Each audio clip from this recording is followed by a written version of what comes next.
ओह हाँ, लॉरा नए सदस्यों का बोझ नहीं उठा रही है। संगति के बाद भी वह नहीं बदली। उसे बर्खास्त करना होगा। क्या तुमने उसे बता दिया? नहीं। क्या तुम्हें किसी तरह की दिक्कत है?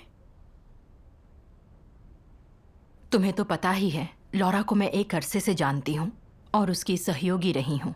वो मुझे बहुत अच्छा मानती है। अगर मैं उसे उजागर और बर्खास्त कर वास्तविक कार्य ना करने की उसकी कमी की चीरफाड़ करती हूँ, तो डर है कि वो मेरे बारे में क्या सोचेगी और आगे चलकर चीज़ें कितनी बिगड़ जाएंगी। ये बात मैं नहीं कह पाऊंगी। तुम अपने बारे में दूसरों की सोच की बहुत ज्यादा परवाह करती हो। उन्हें नाराज नहीं करना चाहती। सही कहा। मैं भी पहले ऐसा ही महसूस करती थी। एक झूठी अगुआ मिली थी जो असली काम नहीं करती थी, लेकिन मान सम्मान बचाने के लिए मैंने उसे तुरंत बर्खास्त नहीं किया, जिससे कलीसिया के काम को नुकसान हुआ। ओह, वो किस तरह का अनुभव था? क्या मुझे बताओगी? क्यों नहीं। अगस्त 2021 में मुझे सिंचन डीकन बनाया गया था। तब मैं नए सदस्यों के सिंचन के साथ सुसमाचार प्रचार भी कर रही थी। मुझे सुसमाचार का अनुभव नहीं था, इसलिए इस काम में अच्छे नतीजे नहीं मिल रहे थे। एक दिन अगुआ ने सुसमाचार कार्य की जांच पड़ताल के लिए बहन जेनिन को मेरी सहयोगी बनाया। बहन जेनिन ने सुसमाचार कार्य में सबकी समस्याएं तुरंत समझ लीं। उसने संगति और समीक्षा के लिए भाई बहनों को इकट्ठा किया और फिर उन्हें कुछ सफल अनुभव और दृष्टिकोण बताए। धीरे धीरे सुसमाचार कार्य को लेकर उनका उत्साह बढ़ गया और वे काम के कुछ सिद्धांतों में माहिर हो गए। जल्द ही गांव के 20 से ज्यादा लोगों ने अंत के दिनों में सर्वशक्तिमान परमेश्वर का कार्य स्वीकारा और दूसरी जगहों पर भी काफी लोगों ने उसे अपनाया। जल्द ही हमने एक नई कलीसिया खड़ी कर दी। मैंने सोचा, जेनिन इतने लंबे समय से विश्वास कर रही है और अपने काम में काबिल व सक्षम थी। उसके आने के बाद सुसमाचार का काम काफी आगे बढ़ा था।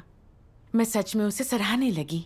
लगता था कि वह काबिल थी और सत्य खोजती थी। वो भी मुझे अच्छा मानती थी। वो दूसरों के सामने कहती थी कि मैं जिम्मेदारी लेकर बोझ उठाती हूँ और किस तरह मैं अपने काम में काबिल और सक्षम हूँ। ये बातें सुनकर मैं सचमुच चकित थी। पता चला कि वो मेरी बहुत इज्जत करती थी और उसके दिल में मेरे लिए एक खास जगह थी। मैं बहुत खुश थी। बाद में मुझे अगुआ बना दिया गया और तब भी मैं जेनिन के साथ काम में सहयोग करती थी। जून 2022 में मैं उपदेशक बन गई और जेनिन को अगुआ बनाया गया और उसके काम की जिम्मेदारी मुझे मिल गई। पर जेनिन के सुसमाचार कार्य में कोई सुधार नहीं हुआ और मैं नहीं जान पाई कि ऐसा क्यों है। वह नए सदस्यों के पोषण पर ध्यान नहीं दे रही थी, सुसमाचार कार्यकर्ताओं की सभा नहीं बुला रही थी, दूसरों की दशाएं और दिक्कतें दुरुस्त करने के लिए उसने संगतीय सहायता नहीं की। ये समस्याएं देखकर मुझे बहुत चिंता हुई और उसके काम के बारे में जानने के लिए उसे संदेश भेजा, लेकिन इसे देखकर भी उसने जवाब नहीं दिया। मैंने सोचा, बतौर अगुआ कोई कलीसिया के काम के प्रति इतना गैर जिम्मेदार कैसे हो सकता है।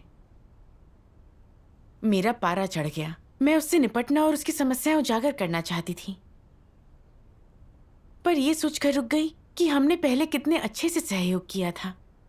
वो मुझे अच्छा मानती है, मुझे एक अच्छी अगुआ कहती है। अगर मैं उसके साथ निपटूंगी तो क्या मेरी छवि खराब हो जाएगी? मुझे लगा कि अपना रिश्ता बचाने के लिए चुप रहना ही बेहतर है। ये सोचकर मैंने कुछ नहीं कहा। मैंने अगुवाओं और कार्यकर्ताओं की जिम्मेदारियां पढ़ने के लिए उसके पास भेजी और उसे उसके काम और जिम्मेदारियों के दायरे की जानकारी दी ताकि उसे अपने बोझ का एहसास हो। मुझे लगा कि मैंने चीजें स्पष्ट कर दी हैं और अब वो जान जाएगी कि आगे क्या करना है ताकि उसके सुसमाचार का काम गति पकड़ने लगे। लेकिन कुछ समय बाद भी उसके काम में नतीजे निकलने शुरू नहीं हुए। इससे मैं बहुत परेशान हो गई। वो पहले ऐसी बिल्कुल नहीं थी, तो अब उसे क्या हो गया है? मैं उसका निपटान करना चाहती थी, ताकि उसे अपनी गैर जिम्मेदारी व असली काम ना करने का एहसास हो और वो अपना रवैया बदल सके। लेकिन फिर मैंने सोचा, वो हमेशा से मुझे एक अच्छा अगुआ मानती आई है और अक्सर कहती है कि कलीसियाई कार्य का मुझ पर कितना बोझ है और मैं कितनी धैर्यवान और दयालु हूँ। अगर मैं उसकी समस्या उजागर करती हूँ तो मेरी ये छवि बिगड़ जाएगी। ये सोचकर मैंने उसे ढाढ़स बंधाया और सभाओं के लिए समय निकालने और कलीसिया के काम की जांच पड़ताल के लिए प्रेरित किया। ये सुनकर जेनिन ने माना कि उसे अपना रवैया सुधारना होगा और कहा कि वो अच्छे से कर्तव्य निभाना चाहती है। खुशी से झूमकर मैंने सोचा, जेनिन इस बार अपना कर्तव्य ठीक से निभाएगी। वह सुसमाचार कार्यकर्ताओं का नेतृत्व करेगी तो उनके नतीजे निकलने तय हैं। ओह, आगे क्या हुआ? क्या वो बदली? नहीं। कुछ समय बाद मेरी सहयोगी बहन ने बताया, बतौर अगुआ जेनिन लोगों का पोषण व काम की जांच पड़ताल नहीं करती। वह केवल नाम की अगुआ है और कभी भी असली काम नहीं करती है। वह एक झूठी अगुआ है। मेरा सुझाव है कि उसे बर्खास्त कर दूसरा अगुआ चुना जाए। इसी तरह कलीसिया का काम आगे बढ़ सकेगा। एक और बहन ने मुझे बताया कि जेनिन के असली काम ना करने के कारण कलीसिया का काम पहले ही लटक चुका है। उसे बर्खास्त कर देना चाहिए। पर मुझे लगता रहा कि जेनिन सक्षम है और बस अपने परिवार के उत्पीड़न के कारण बुरे दौर से गुजर रही है। अगर उसने अपनी दशा सुधार ली तो सुसमाचार कार्य भी सुधर जाएगा। इसलिए मैंने उसकी बर्खास्तगी टाल दी। लेकिन उसके बाद भी जेनिन के काम में गिरावट आती रही और लोग कहते रहे कि वह बिल्कुल पहले जैसी ही है। बातें अच्छी बनाती है लेकिन काम कुछ नहीं करती। भाई बहनों से मिले फीडबैक से दुखी होकर मुझे लगा कि मैं उसे स्पष्ट रूप से नहीं समझ पाई हूं। मैंने परमेश्वर से प्रार्थना की और विवेकवान बनने का मार्गदर्शन मांगा। बाद में मैंने परमेश्वर के वचन पढ़े। ओह,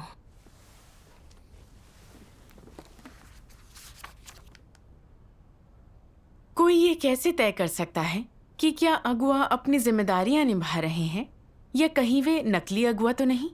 सबसे बुनियादी स्तर पर ये देखना चाहिए कि वे वास्तविक कार्य करने में सक्षम हैं या नहीं, कि उनमें ये गुणवत्ता है या नहीं, और फिर ये कि क्या वे असल में वास्तविक कार्य करते हैं। वे क्या कहते हैं और सत्य की उनकी समझ कैसी है उसे अनदेखा कर दो। इस बात पर ध्यान मत दो कि सतही काम करते हुए उनमें काबिलियत, प्रतिभा या खूबी है या नहीं। वे काम अच्छे से करते हैं या नहीं, ये चीजें जरूरी नहीं हैं। जरूरी है कि वे कलीसिया का सबसे मूल कार्य ठीक से करते हैं या नहीं। क्या वे सत्य से समस्याओं को हल कर सकते हैं? क्या लोगों को सत्य की वास्तविकता में ले जा सकते हैं? ये सबसे मूलभूत और आवश्यक कार्य है। यदि वे ऐसा वास्तविक कार्य करने के काबिल नहीं हैं, तो उनमें कितनी भी काबिलियत व प्रतिभा हो, कठिनाइयां सह और कीमत चुका सकते हो, वे नकली अगुआ ही रहेंगे। कुछ लोग कहते हैं, भूल जाओ कि वे अभी कोई वास्तविक काम नहीं करते हैं। उनकी क्षमता अच्छी है और वे काबिल हैं। प्रशिक्षण देने पर वे अवश्य वास्तविक कार्य करेंगे। इसके अलावा उन्होंने कोई दुष्टतापूर्ण काम नहीं किया है, कोई बाधा नहीं डाली, कोई व्यवधान पैदा नहीं किया, तो उन्हें नकली अगुआ कैसे कह सकते हो? हम इसे कैसे समझा सकते हैं? तुम चाहे कितने भी प्रतिभाशाली हो, तुम्हारी क्षमता कितनी भी हो या तुम कितने सुशिक्षित हो, जरूरी ये है कि क्या तुम असल कार्य कर एक अगुआ और कार्यकर्ता की जिम्मेदारियां पूरी करते हो। बतौर अगुआ क्या तुमने अपने कार्यकाल में अपनी जिम्मेदारी के दायरे में आने वाली प्रत्येक विशिष्ट परियोजना में भाग लिया? कार्य में उत्पन्न हुई कितनी समस्याएं तुमने प्रभावी ढंग से हल की? तुम्हारे कार्य, तुम्हारी अगुवाई और तुम्हारे मार्गदर्शन के कारण कितने लोगों ने सत्य के सिद्धांतों को समझा? कलीसिया का कितना कार्य विकसित कर आगे बढ़ाया गया, ये परिणाम ही मायने रखते हैं। ये नहीं कि तुम कितने नारे लगा सकते हो, कितने सिद्धांतों में तुमने महारत हासिल की है, प्रतिदिन कितने घंटे काम करते हो और तुम कितने थके हुए हो। ये मायने नहीं रखता कि तुमने कितनी यात्रा की है, तुम कितनी कलीसियाओं में गए हो, तुमने कितने जोखिम और कष्ट उठाए हैं। इनमें से कुछ मायने नहीं रखता। मायने ये रखता है कि क्या तुम्हारे दायरे में आने वाला कार्य फलीभूत हुआ है। परमेश्वर के घर की व्यवस्थाओं और लक्ष्यों में से कितनों को तुमने लागू किया, कितनों को पूरा किया, उन्हें कितने अच्छे से किया गया, बाद में तुमने कितने अच्छे से जायजा लिया। मायने ये रखता है कि काम में लापरवाही, विचलन या फिर सिद्धांतों के उल्लंघन से जुड़ी कितनी समस्याओं को तुमने हल किया या सुधारा या कमियों को दूर किया। और कर्मियों, प्रशासन या विविध विशिष्ट कार्यों से संबंधित कितनी समस्याओं को दूर करने में तुमने मदद की, और क्या तुमने उन्हें सिद्धांतों और ईशगृह की अपेक्षाओं के अनुसार हल किया। ये कुछ मानक हैं जिनके द्वारा ये आंका जा सकता है कि क्या कोई अगुआ अपनी जिम्मेदारियां पूरी कर रहा है। आमीन। आमीन। ईश वचन झूठे अगुवाओं को पहचानने के सिद्धांत इतने स्पष्ट रूप से समझते हैं। हाँ, आप किसी के अच्छा बोलने से ये तय नहीं कर सकते कि वह सक्षम अगुआ है या झूठा अगुआ। ना उनके अच्छे कामों की गिनती या काबिलियत देखकर ये तय कर सकते हैं। मुख्य बातें ये हैं कि वे असली काम करते हैं या नहीं, अगुआ का कर्तव्य या जिम्मेदारी निभाते हैं या नहीं। सही कहा। जेनिन थोड़ी काबिल और सक्षम कार्यकर्ता थी, लेकिन वो सिर्फ अच्छी लगने वाली बातें किया करती थी, असली या उचित काम नहीं। ऐसे काम नहीं कर रही थी जो एक अगुआ को करने चाहिए। ऐसा नहीं था कि वह कुछ बुरा या दुष्ट काम कर रही थी, लेकिन बतौर अगुआ वह सिर्फ संदेश भेजती थी और नारे लगाती थी। ना उसने कलीसिया के कार्यों पर ध्यान दिया, ना ही जांच पड़ताल की। वो काम शुरू कर रहे नए सदस्यों का पोषण नहीं करती थी। जब दूसरों को सुसमाचार के काम में समस्याएं आती तो वह संगति कर उन्हें हल नहीं करती और अक्सर अपने कर्तव्य की उपेक्षा करती थी। मैंने उसे कई बार सचेत किया कि वह अपने कर्तव्य के प्रति रवैया बदले, लेकिन बदलने की हामी भरकर भी वो पहले जैसी ही बनी रही और कहीं नहीं दिखती थी। इससे सुसमाचार का कार्य रुक गया और परियोजनाओं के नतीजे अच्छे नहीं निकले। उसने आत्मचिंतन नहीं किया और बहाने बनाकर भाई बहनों को टाल दिया। कहती सभाओं के लिए समय नहीं है या परिवार का दबाव होने से कर्तव्य नहीं निभा पाती। काम के प्रति उसके रवैये और विभिन्न प्रकार के व्यवहार से स्पष्ट था कि वह परमेश्वर द्वारा उजागर की गई झूठी अगुआ है। उसे बर्खास्त कर देना चाहिए। सही कहा। लेकिन मैंने ईश वचनों के आधार पर चीजों और लोगों को नहीं पहचाना, बस जेनिन की मेधा, क्षमता और योग्यता देखी। मुझे लगा वो काम कर सकती है, लेकिन ये नहीं देखा कि वह वाकई क्या कर रही है या उसे किस तरह के परिणाम मिल रहे हैं। मैंने अब भी उससे उम्मीद लगाई हुई थी। सोचा कि वह पहले की तरह कलीसिया का काम करेगी, इसीलिए मैंने उसे और मौके दिए। मैं कितनी अज्ञानी और मूर्ख थी। मेरी साथी बहन ने फीडबैक देकर जेनिन को बर्खास्त करने का सुझाव दिया था, लेकिन मैं अपनी सोच पर कायम रही। उसे आगे भी मौका और सहारा देना चाहती थी, इसलिए मैंने उसे बर्खास्त नहीं किया, जिससे कलीसिया के काम पर गंभीर असर पड़ा। मैंने अच्छी निगरानी नहीं की, जिससे कलीसिया के काम पर असर पड़ा। क्या मैं भी झूठी अगुआ जैसा बर्ताव नहीं कर रही थी? मैंने प्रार्थना की और अपनी भ्रष्टता जानने में परमेश्वर से मार्गदर्शन मांगा। एक दिन मैंने परमेश्वर के वचन पढ़े। सर्वशक्तिमान परमेश्वर कहते हैं, कलीसिया के कुछ अगुआ अपने भाई बहनों को अपने कर्तव्य लापरवाही और मशीनी ढंग से निभाते देख फटकार नहीं लगाते, हालांकि उन्हें ऐसा करना चाहिए। जब वे कुछ ऐसा देखते हैं जो परमेश्वर के घर के हितों के लिए स्पष्ट रूप से हानिकारक है, तो वे आंख मूंद लेते हैं और कोई पूछताछ नहीं करते, ताकि दूसरों के थोड़े भी अपमान का कारण न बने। पर असल में वे दूसरों की कमजोरियों का लिहाज नहीं करते हैं, बल्कि उनका इरादा दूसरों को अपने पक्ष में करना होता है, और वे ये बात अच्छी तरह से जानते हैं। अगर मैं इसे बनाए रखूं और किसी के भी अपमान का कारण न बनूं, तो वे सोचेंगे कि मैं अच्छा अगुआ हूं। मेरे बारे में उनकी अच्छी ऊंची राय होगी। वे मुझे मान्यता देंगे और मुझे पसंद करेंगे।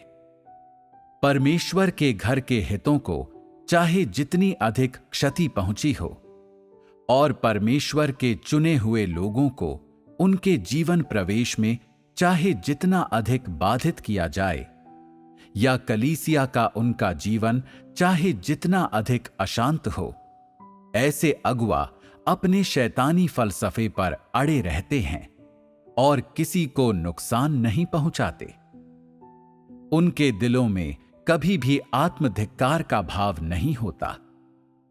अगर वे किसी को बाधा या व्यवधान पैदा करते देखें तो ज्यादा से ज्यादा वे बातों बातों में इस मुद्दे का हल्का सा उल्लेख कर सकते हैं और फिर बस हो गया। वे सत्य पर संगति नहीं करते, ना ही वे उस व्यक्ति को समस्या का सार बताते हैं। उनकी दशाओं का विश्लेषण करना तो दूर की बात है। वे कभी नहीं बतलाते कि परमेश्वर की इच्छा क्या है। झूठे अगुआ कभी भी उजागर या विश्लेषित नहीं करते कि लोग अक्सर कैसी गलतियां करते हैं या लोग अक्सर किस तरह के भ्रष्ट स्वभाव प्रकट करते हैं।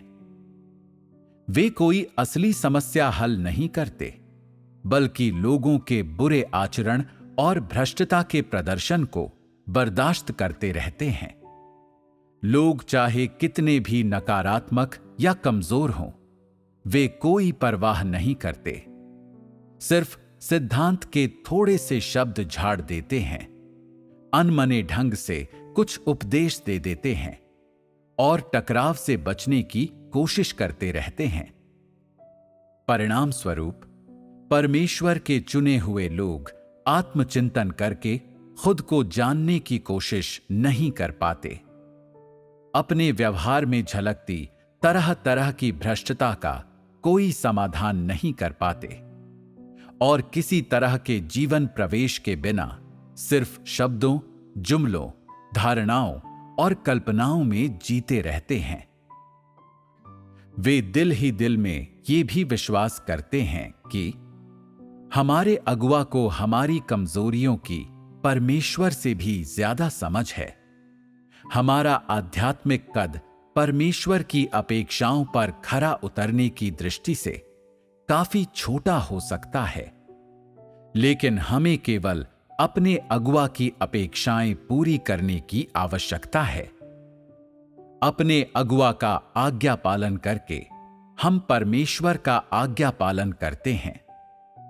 अगर कोई दिन ऐसा आए जब उच्च हमारे अगुआ को बदल दे, तो हम जोर जोर से बोलेंगे, अपने अगुआ को रखने और उसे उच्च द्वारा बदले जाने से रोकने के लिए उच्च से बातचीत करेंगे और उसे अपनी मांगों पर सहमत होने के लिए मजबूर करेंगे।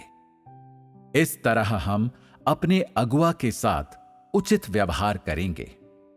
जब लोगों के मन में ऐसे विचार होते हैं, जब उनका अगुआ के साथ इस तरह का संबंध होता है और अपने दिलों में वे अपने अगुआ के प्रति निर्भरता, प्रशंसा और सम्मान की भावना महसूस करते हैं, तो वे इस अगुआ में और भी ज्यादा आस्था रखने लगेंगे। वे अगुआ की बातें सुनना चाहते हैं। वे परमेश्वर के वचनों में सत्य खोजना बंद कर देते हैं। इस तरह का अगुआ लोगों के दिलों में लगभग परमेश्वर की जगह ले चुका होता है। अगर अगुआ परमेश्वर के चुने हुए लोगों के साथ ऐसे रिश्ते को बनाए रखने का इच्छुक होता है, अगर अगुआ के दिल में इससे आनंद की भावना उत्पन्न होती है और वो मानता है कि परमेश्वर के चुने हुए लोगों को उसके साथ ऐसा ही व्यवहार करना चाहिए, तो उसके और पौलुस के बीच कोई फर्क नहीं रहता और वो पहले ही मसीह विरोधियों के मार्ग पर कदम रख चुका होता है। आमीन। परमेश्वर के वचनों ने मेरे घिनौने इरादे उजागर कर दिए। ये देखकर भी कि जेनन असली काम नहीं कर रही थी, मैंने उसकी समस्या उजागर नहीं की, ना उनका विश्लेषण करके उसे बर्खास्त किया, बल्कि उसे पश्चाताप के मौके भी दिए। पर इसलिए नहीं कि मुझे उसकी कमजोरी की फिक्र थी या मैं उसकी मदद करना चाहती थी। मेरा असली इरादा ये था कि जेनिन की नजरों में अच्छी अगुआ बनी रहूं और दूसरों का सम्मान भी पाती रहूं। हम पहले अपने कार्यों में सहयोगी रह चुके थे और वो मेरे बारे में हमेशा अच्छा सोचती थी। वो अक्सर दूसरों के सामने कहा करती थी कि मैं कलीसिया के काम में कितनी जिम्मेदार हूं और एक अच्छी अगुआ हूं। अगर मैं उसकी समस्या उजागर कर उसे बताती हूं और उससे निपटती हूं तो हमारे रिश्ते बिगड़ सकते हैं। उसकी नजरों में मैं बुरी बन जाऊंगी।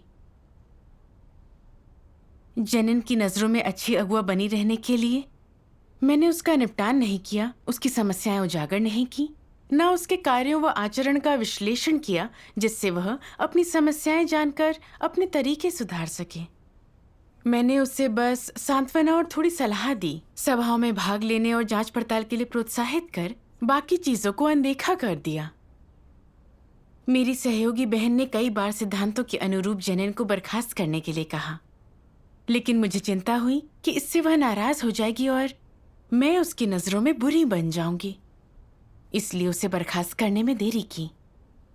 परमेश्वर प्रकट करता है कि मसीह विरोधी अपने नाम व हैसियत की खातिर काम करते और बोलते हैं। दूसरों को सिद्धांतों का उल्लंघन करते देख वे उनकी आलोचना या निपटान नहीं करते।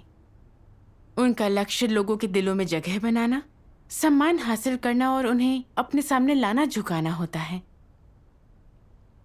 अपनी छवि बनाए रखने के लिए मैंने कलीसियाई काम की परवाह भी नहीं की और एक झूठे अगुआ को असली काम ना करते देख उसे उजागर कर बर्खास्त नहीं किया। मैंने लोगों के दिल में जगह बनाने के लिए ऐसा किया ताकि सबको लगे कि मैं दयालु, धैर्यवान और अच्छी अगुआ हूँ।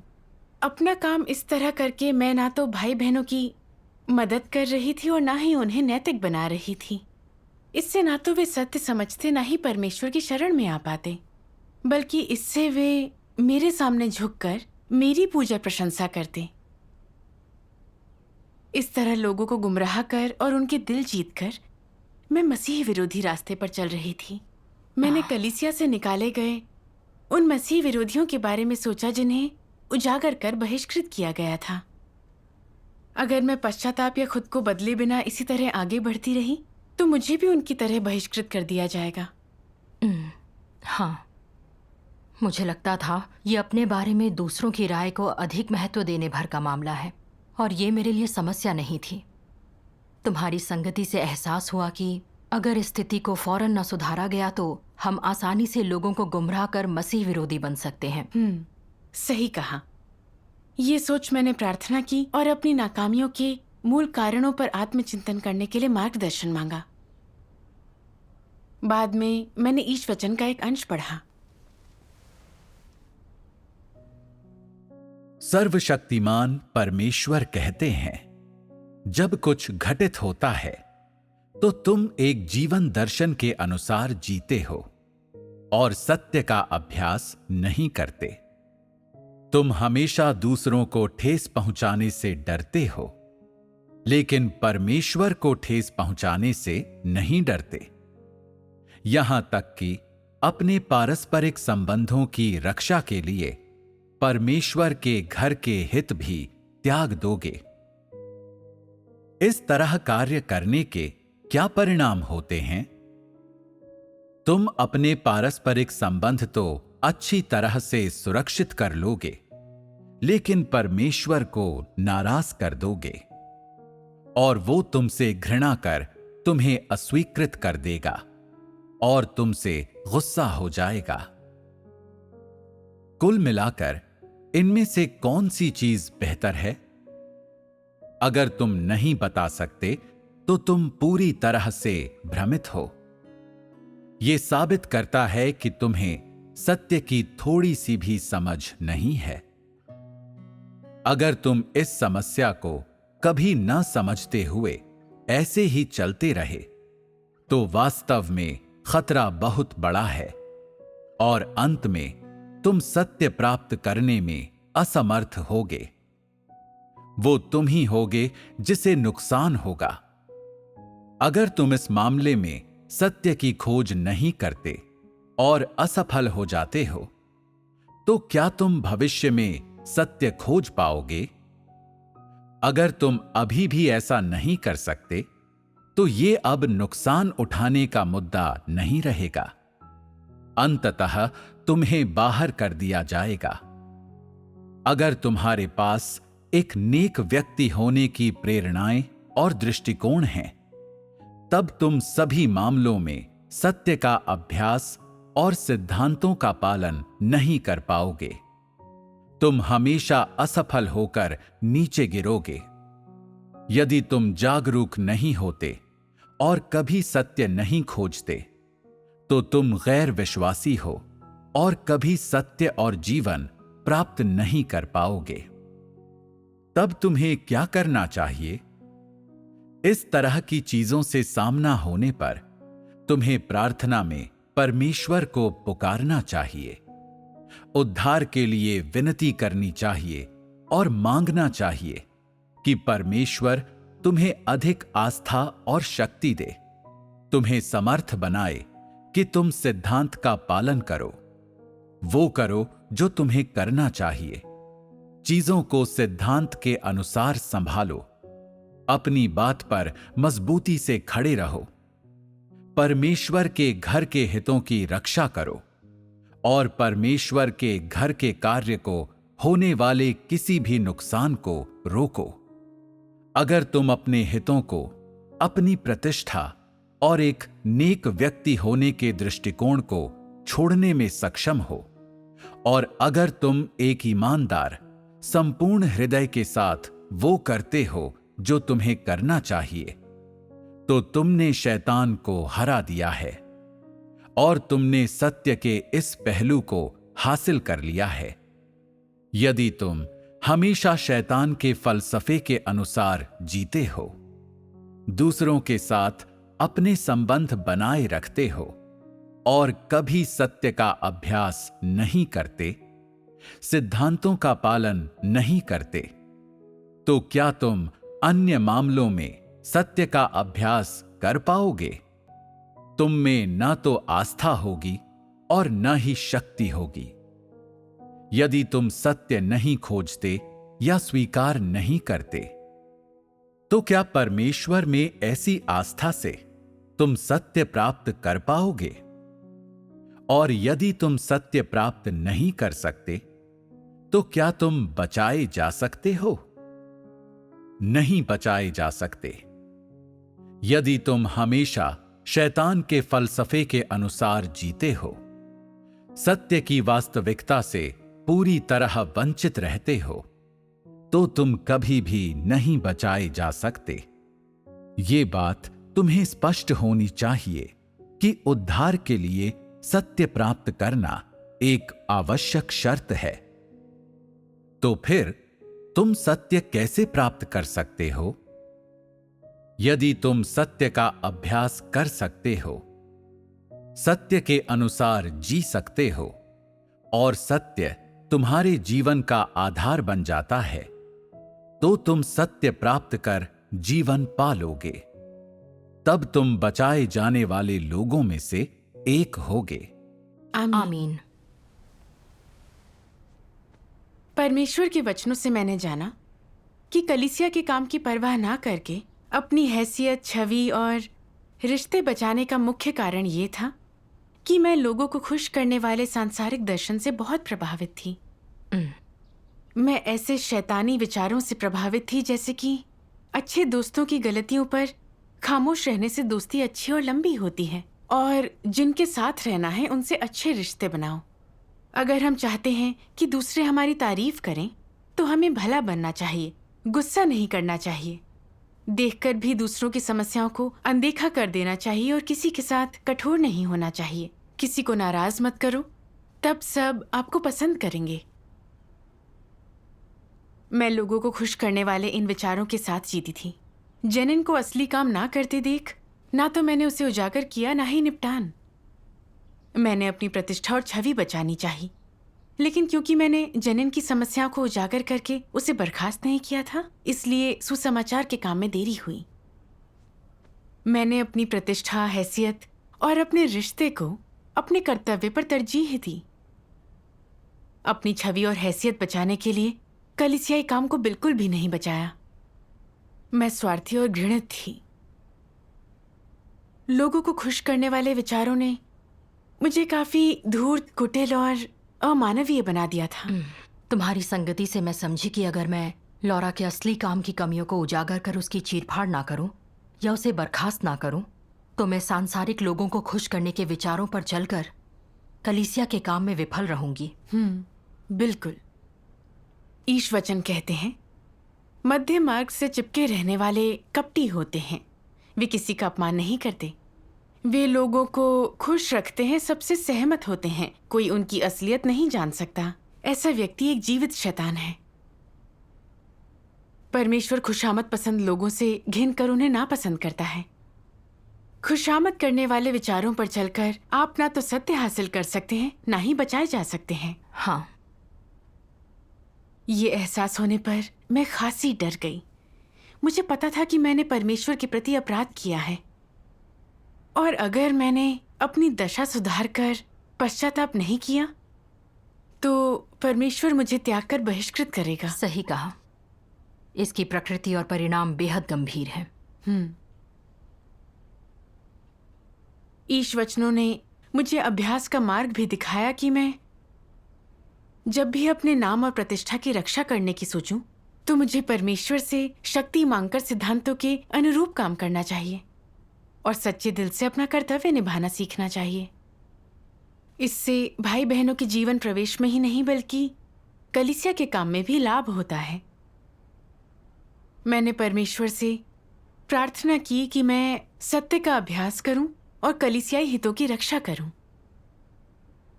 उसके बाद मैंने ईश वचन पढ़े। सर्वशक्तिमान परमेश्वर कहते हैं, विभिन्न कार्यों के निरीक्षकों और विभिन्न महत्वपूर्ण कार्यों के लिए जिम्मेदार कर्मियों की परिस्थितियों से अवगत रहो और आवश्यकतानुसार तुरंत उनका काम या उन्हें बदलो, ताकि अनुपयुक्त लोगों को काम पर रखने से होने वाला नुकसान रोका या कम किया जा सके और कार्य की दक्षता और सुचारू प्रगति की गारंटी दी जा सके। अगुवाओं और कार्यकर्ताओं के दायित्वों का एक हिस्सा ये जानना है कि विभिन्न परियोजनाओं के प्रभारी और महत्वपूर्ण कार्य के लिए जिम्मेदार लोगों के साथ क्या हो रहा है। तो ये कर्मचारी कौन हैं? सबसे आधारभूत कर्मचारी हैं कलीसिया के अगुवा और उनके बाद दल निरीक्षक और दलों के अगुवा। विभिन्न परियोजनाओं के प्रभारी और महत्वपूर्ण कार्य के लिए जिम्मेदार लोग। क्या ये समझना और पता लगाना उपयोगी और बहुत महत्वपूर्ण नहीं है कि क्या उनमें सत्य की वास्तविकता है? क्या वे अपने कार्यों में सिद्धांतवादी हैं? और क्या वे कलीसिया का कार्य अच्छे से कर सकते हैं? अगर अगुवा और कार्यकर्ता विभिन्न कार्यों के प्रभारी मुख्य निरीक्षकों की स्थिति की सटीक समझ प्राप्त करते हैं और कर्मियों में उपयुक्त समायोजन करते हैं, तो ये प्रत्येक कार्य के कार्यक्रम पर पहरा देने जैसा है। ये अपनी जिम्मेदारी और कर्तव्य पूरा करने के बराबर है। अगर इन कर्मियों को सही ढंग से व्यवस्थित नहीं किया जाता और कोई समस्या उत्पन्न होती है, तो कलीसिया का कार्य बहुत प्रभावित होगा। अगर ये कर्मी अच्छी मानवता के हैं, आस्था में एक आधार रखते हैं, मामले संभालने में जिम्मेदार हैं और समस्याएं हल करने के लिए सत्य की तलाश करने में सक्षम हैं, तो उन्हें कार्य का प्रभार देने से बहुत सी परेशानियों से बचा जा सकेगा। महत्वपूर्ण बात यह है कि कार्य सुचारू रूप से आगे बढ़ सके। लेकिन अगर टीमों के निरीक्षक भरोसेमंद नहीं हैं, खराब मानवता के हैं, सदाचारी नहीं हैं और सत्य को व्यवहार में नहीं लाते। इसके अलावा उनके द्वारा गड़बड़ी पैदा किए जाने की संभावना है, तो इसका नकारात्मक प्रभाव उस कार्य पर पड़ेगा जिसके लिए वे जिम्मेदार हैं, और उन भाई बहनों के जीवन प्रवेश पर पड़ेगा जिनकी वे अगुवाई करते हैं। बेशक वो प्रभाव बड़ा या छोटा हो सकता है। अगर निरीक्षक अपने कर्तव्यों के प्रति केवल अगंभीर या लापरवाह हैं, तो इससे कार्य में विलंब हो सकता है, प्रगति कुछ धीमी होगी और कार्य कुछ कम कुशल होगा। लेकिन अगर वे मसीह विरोधी हैं, तो समस्या गंभीर है। ये कार्य के थोड़े अकुशल और अप्रभावी होने की समस्या नहीं है। वे उन सभी कार्यों को बाधित करेंगे और नुकसान पहुंचाएंगे जिनके लिए वे जिम्मेदार हैं। इसलिए विभिन्न परियोजनाओं के प्रभारी और महत्वपूर्ण कार्य के लिए जिम्मेदार लोगों की स्थिति से अवगत रहना और ये पता लगने पर कि कोई व्यावहारिक कार्य नहीं कर रहा है, समय पर समायोजन और बर्खास्तगी करना कोई ऐसा दायित्व नहीं है जिससे अगुवा और कार्यकर्ता बच सकें। ये बहुत गंभीर, बहुत महत्वपूर्ण कार्य है।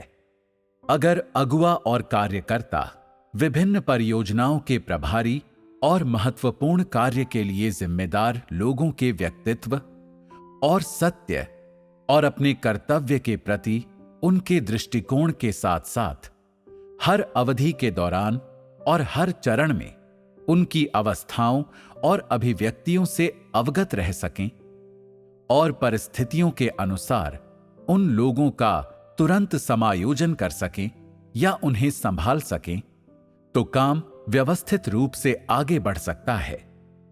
इसके विपरीत अगर वे लोग कलीसियाओं में उन्मत्त होकर कार्य करते हैं और वास्तविक कार्य नहीं करते, और अगुवा और कार्यकर्ता इसे पहचानने और समायोजन करने में तत्परता नहीं दिखाते, बल्कि आराम से उन्हें संभालने, समायोजन करने और स्थिति सुधारने और बचाने की कोशिश करने से पहले तब तक प्रतीक्षा करते हैं जब तक कि तमाम तरह की गंभीर समस्याएं पैदा नहीं हो जाती, जिससे परमेश्वर के घर के काम को भारी नुकसान उठाना पड़ता है, तो वे अगुवा और कार्यकर्ता नाकारा हैं। वे वास्तविक नकली अगुवा हैं जिन्हें बदलकर बाहर कर दिया जाना चाहिए। आमीन। ईश वचनों से मैंने समझा कि कोई भी अगुवा हर प्रोजेक्ट के सुपरवाइजर और कार्यकर्ताओं की हैसियत तुरंत परखने के लिए उत्तरदायी है और प्रोजेक्टों की प्रगति पक्की करने के लिए किसी भी नालायक को बर्खास्त कर सकता है या नया काम सौंप सकता है। हाँ। जब वे पाते हैं कि कोई सुपरवाइजर, अगुवा या कार्यकर्ता असली कार्य नहीं कर कलीसिया के काम में देरी कर रहा है, तो उनके साथ संगति करना जरूरी है। अगर वे नहीं बदलते और सेवा के लायक भी नहीं हैं, तो उन्हें कोई और काम सौंपने की जरूरत है। इससे कलीसिया के काम को फायदा होता है। उपयोगी लोगों को रखें और अनुपयोगी को बर्खास्त करें। जरूरतमंदों से संगति करें, उनसे निपटे जिनसे निपटा जाना चाहिए, और सत्य का अनुसरण करने वालों का पोषण करें। हाँ। जेनिन अपने कर्तव्य में हमेशा बेपरवाह, दायित्वहीन और गैर जिम्मेदार थी। अगुवाओं ने कई बार उसके साथ संगति की, फिर भी वह नहीं बदली। इससे कलीसियाई काम पर असर पड़ रहा था। उसने कोई असली काम नहीं किया था और उसे तुरंत बर्खास्त करने की जरूरत थी और एक जिम्मेदार व्यक्ति को पोषित करने की जरूरत थी। इससे कलीसिया के काम को फायदा होगा और सुसमाचार का काम आगे बढ़ेगा। बिल्कुल। ये सोचकर मेरा दिल साफ और रोशन हो गया और मैंने परमेश्वर से वादा किया, दोबारा ऐसी समस्या का सामना होने पर मैं सिद्धांतों पर चलकर जिम्मेदारियां पूरी करूंगी। मैंने परमेश्वर से मार्गदर्शन मांगा। परमेश्वर का धन्यवाद। बाद में मैंने जेनिन की हर समस्या उसके सामने रखी, झूठी अगुवा के रूप में उसे उजागर किया जो कोई असली काम नहीं करती थी। मैंने देखा कि वह गुस्से में थी, पर कुछ कह नहीं पा रही थी। मैंने सोचा, अगर मैं उसकी और ज्यादा समस्याएं उजागर करूंगी तो हमारे रिश्ते बिगड़ जाएंगे और उसके मन में मेरी अच्छी छवि खत्म हो जाएगी। फिर एहसास हुआ कि मैं पहले जैसी स्थिति से घिर रही हूं, इसलिए मैंने प्रार्थना की, हे परमेश्वर, मैं सत्य का अभ्यास कर अपना कर्तव्य निभाना चाहती हूँ, सही संगति करना चाहती हूँ और दूसरों की राय की परवाह नहीं करना चाहती। मुझे अपने भ्रष्ट स्वभाव की बेबसी से उबरने की शक्ति दे। प्रार्थना के बाद मैंने जेनिन के साथ संगति जारी रखी, एक एक करके उसकी समस्या सामने रखी और उसके असली काम की कमियों को उजागर किया। हालांकि वो उस समय नाखुश थी, लेकिन अंत में उसने कहा कि अगर मैं उसे उजागर नहीं करती तो वो अपनी समस्याएं नहीं देख पाती।